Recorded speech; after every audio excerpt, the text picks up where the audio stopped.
அதாவது ஒரு வக்துல இருந்து இன்னொரு வக்துக்குள்ள ஜனாசாவை அடக்கம் செய்ய வேண்டுமா அப்படி சொன்னா இருக்குன்னா அப்படி என்ன செய்யல, நேரம் குறிப்பிட்டு சொல்லப்பட்ட ஒரு கடமை இல்லை.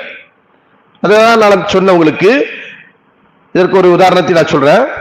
ஒரு ஜனாசா வந்துருச்சு அப்படின்னு சொன்னா அந்த ஜனாசாவிற்குரிய ஹக்குகள் என்ன?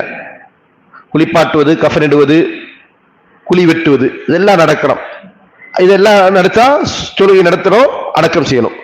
இதற்கு எவ்வளவு நேரம் தேவைப்படுமோ, இதற்கு நேரங்களும் எந்த விஷயம் நேரம் வரையறுத்து சொல்ல முடியாது. ஒவ்வொரு இடத்துல ஒரு மாதிரி இருக்கும். சில ஊர்கள் பாறை நிறைந்ததா இருக்கும். அந்த பூமி எப்படி இருக்கும்? பாறை நிறைந்ததா இருக்கும். அந்த இடத்துல கபர் வெட்டுறதற்கு சில நேரத்தில் என்ன செய்யும், மேனுவலா அந்த கபரை வெட்டக்கூடிய அந்த காரியத்தை செய்யறதா இருந்தா 6 மணி நேரம் 5 மணி நேரம் ஆகும் கபர் வெட்டுறதுக்கு.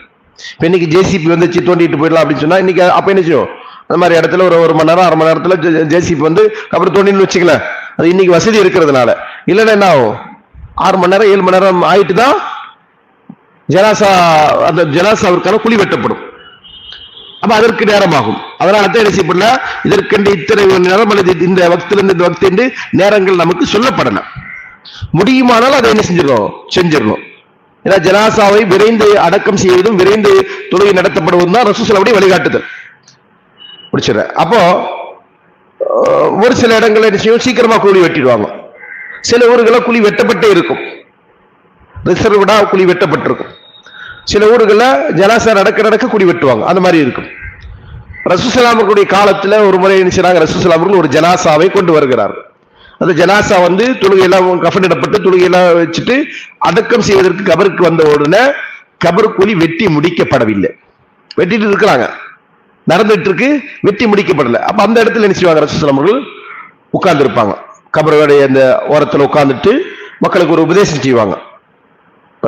நம்ம ஊர்கள்ல ஒரு வழக்கம் என்ன சொன்னா, எல்லா ஜனாசாவுக்கும் ஒரு பயான், அது சுன்னா இல்ல. அப்படி ஒரு சுன்னாவில் இல்ல, ரசூல் ஸல்லல்லாஹு அலைஹி வஸல்லம் வழிகாட்டுதல் இல்ல.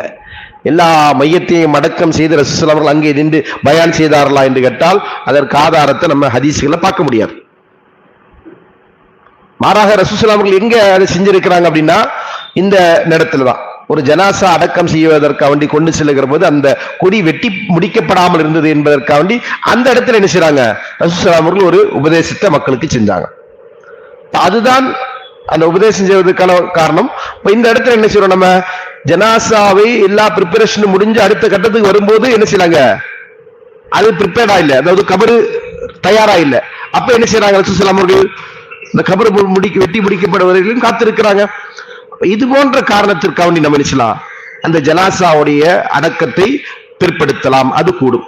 அதல்லாமல் இந்த தேவை இல்லாம வேறு தேவைக்காண்டி பிற்படுத்தலாமா என்று கேட்டால் அதுதான் கூடாது. சரிங்களா?